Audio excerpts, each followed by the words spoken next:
Good morning, everybody. Good day, mate. Welcome back. Today we're going to be, well, today, tomorrow, and the next day, we're going to be doing some work on this. I think it's a 2020. Yeah, 220, 221. Roadglide special with a 114. We're going to be putting a 484 cam, stage 2 breather, Thundermax, intake manifold, 5.5 injectors, headers, compensator, the whole works.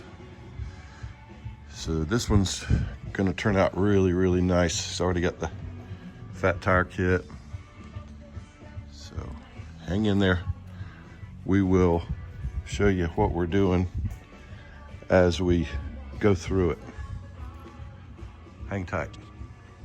All right, so we pulled the tank and pulled the horn, and we removed the intake manifold.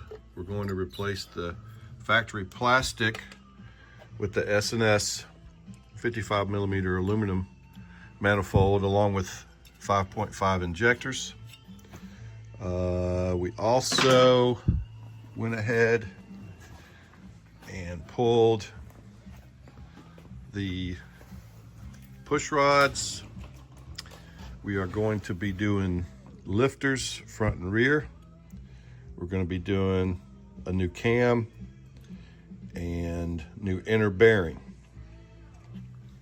and that's coming up here shortly. We pulled the exhaust off. There's a new header going on. Thundermax is going on when it comes in, and we'll go from there. Hang tight. Okay, the next step, we removed the lifters, the lifter blocks, and the cuffs. And next will be the cam and the inner cam bearing. So these are the parts that we will be replacing. The lifters, they should be replaced about every 20,000 miles. Should be. Most of the time they're not. And the cam here, you can see there's some wear on the cam right here. So it probably would, well, there's some heavy wear right there. Once the hard chrome is gone off of it, it starts wearing pretty quick. And those hundreds of thousands of an inch right there ultimately makes a difference in performance. Probably would never feel it if I see the pants, but it does. And then we cut the push rods out. We're going back in with the quickie push rods, new gaskets, and so forth and so on.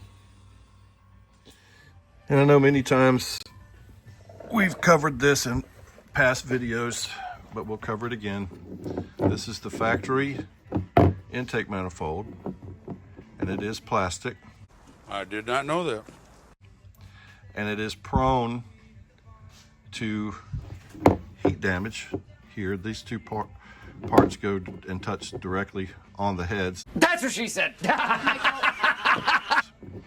And if you're stuck in traffic, like in Daytona, going across the bridge to Main Street or something for an hour and a half, and you're just sitting there idling, and your engine gets up to 400 degrees or whatever it is and shuts off, it's probably too late. If this distorts just a little bit, you got a mess. You got a big problem. So not only does the S&S aluminum manifold work better, allows a little bit better flow, it ain't gonna melt if your bike gets hot. So if you have the means or the time, or if you want someone to install it for you, I highly suggest the S&S 55 millimeter aluminum intake manifold. Okay, as you can see right now, Tony is removing the inner cam bearing.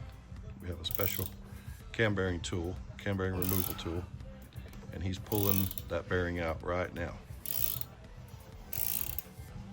It gets easier as you go because there's less tension on the bearing when it comes out of the crankcase. Boom, there it is.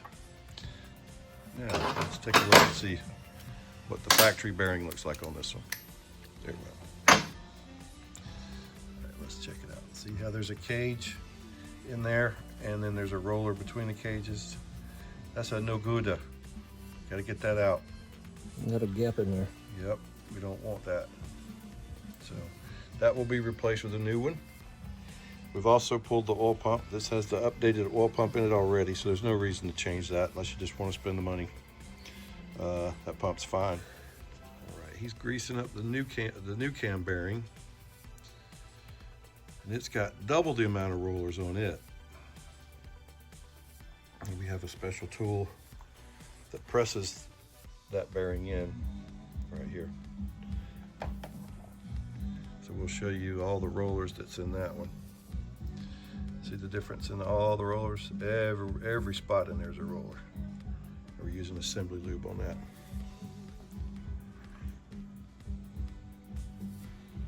Letters out, right? Yep, numbers going out. Numbers point outward. So he's going to go ahead and press that in place.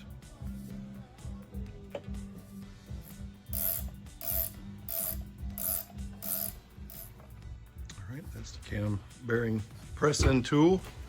And as you can see, the new cam bearing is in place and ready to go. So the new cam is installed, and we are going to start building back in reverse as the way it was disassembled. So hang tight.